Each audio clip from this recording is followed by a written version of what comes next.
O lado sombrio de Mushoku Tensei, Rudeus Greira e a redenção no inferno. Bora deixar de papo furado e mandar pra escanteio toda essa ladainha de anime genérico. Vamos falar de Mushoku Tensei como ele é, sem filtro, direto da light novel. Esquece essa ideia de conto de fadas onde o protagonista fracassado ganha superpoderes e monta um harém. A parada aqui é uma crônica brutal, suja e realista sobre uma alma podre tentando se limpar da própria lama. O eixo central é o Rudeus Greira.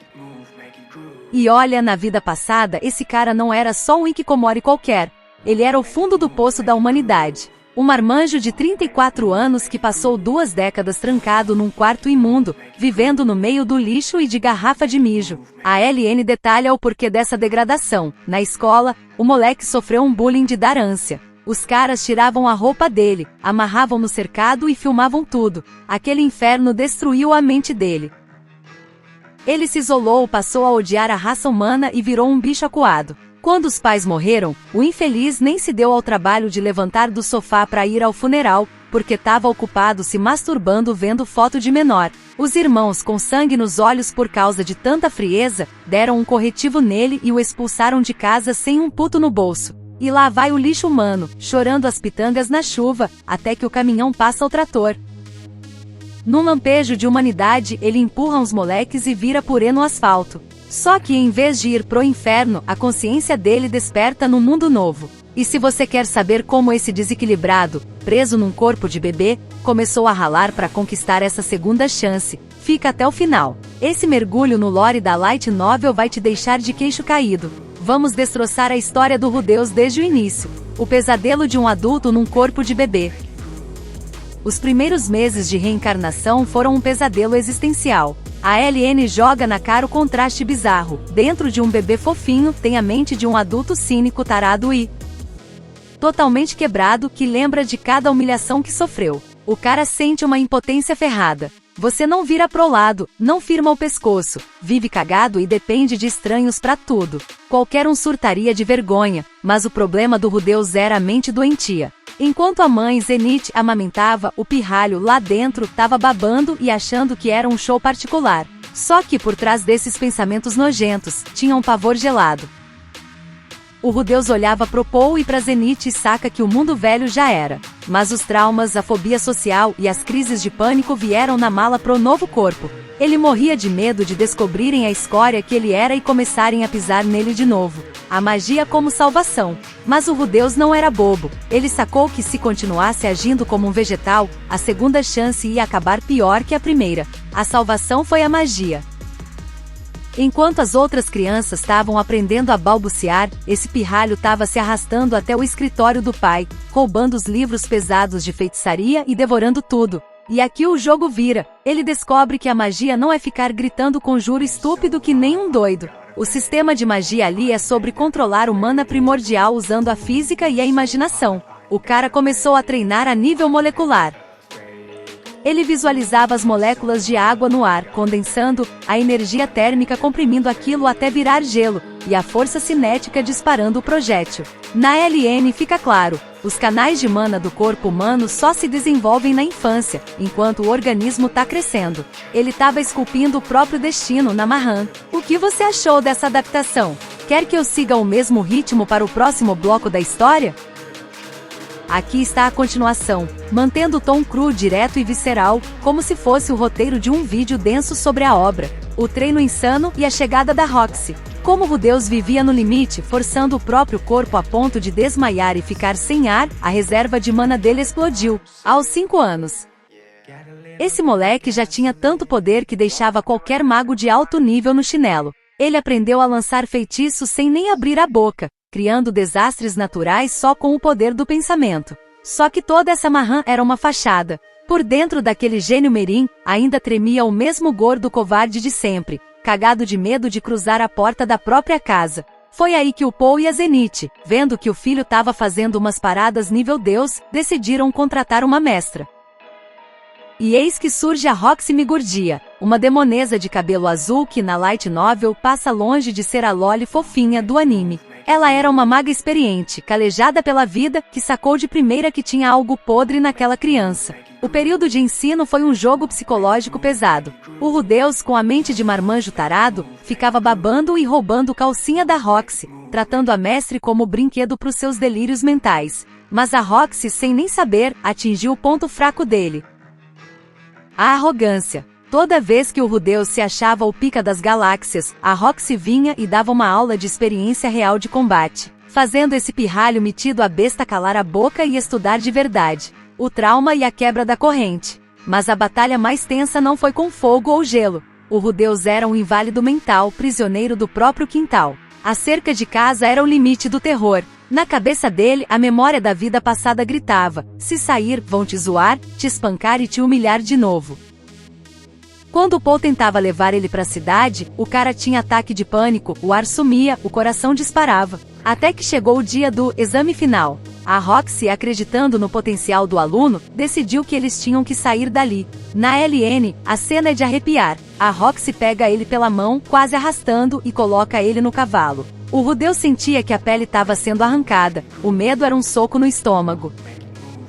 Ele se agarrava no cavalo, com náusea, vendo os vultos dos babacas da escola antiga vindo pra cima. Ele esperava pedra, xingamento, tudo. Mas quando eles cruzaram a rua, silêncio. As pessoas sorriam, acenavam pra Roxy, respeitavam o Rudeus. O mundo lá fora não era o inferno que ele imaginou. Naquele segundo, o abscesso de 20 anos de agorafobia estourou. Ele olhou para as costas da Roxy, que guiava o cavalo e o protegia do vento, e desabou num choro convulsivo. Ela tinha feito um milagre, libertado ele da prisão mental.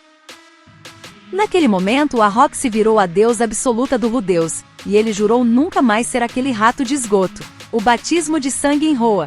O tempo passou, o moleque fez 7 anos e o pai mandou ele pra Roa. O objetivo? Virar professor particular da Iris Boreas Greira para juntar grana pra universidade. Só que o Rudeus caiu na real rapidinho. Os Boreas não são nobres de etiqueta, são selvagens de seda. E a Iris? Não era menina mimada, era uma fera indomável. No primeiro encontro, ela mandou um soco na cara dele que quase apagou o moleque. Qualquer criança normal chorava e pedia pra ir embora. Mas o Rudeus, com a mentalidade de 34 anos, sacou que ali só na base da autoridade. Ele armou uma jogada perigosa, um autosequestro, para mostrar pra Iris que o mundo real não perdoa nobreza. Quando os criminosos tentaram matar eles, o Rudeus não hesitou. Com o coração gelado, ele cortou o pescoço dos caras para proteger a pirralha. Ali, a Iris viu que aquele pirralho não era um fracote, mas um homem de verdade. O respeito dela foi conquistado com sangue e nervos de aço. Com o passar dos anos em Roa, o Rudeus não só domou aquela fera, transformando-a numa aliada leal, como ele mesmo se moldou. A casca de gordo covarde tinha ficado para trás, dando lugar a alguém que finalmente estava aprendendo a viver de verdade. E aí, o clima da história começa a mudar daqui para frente.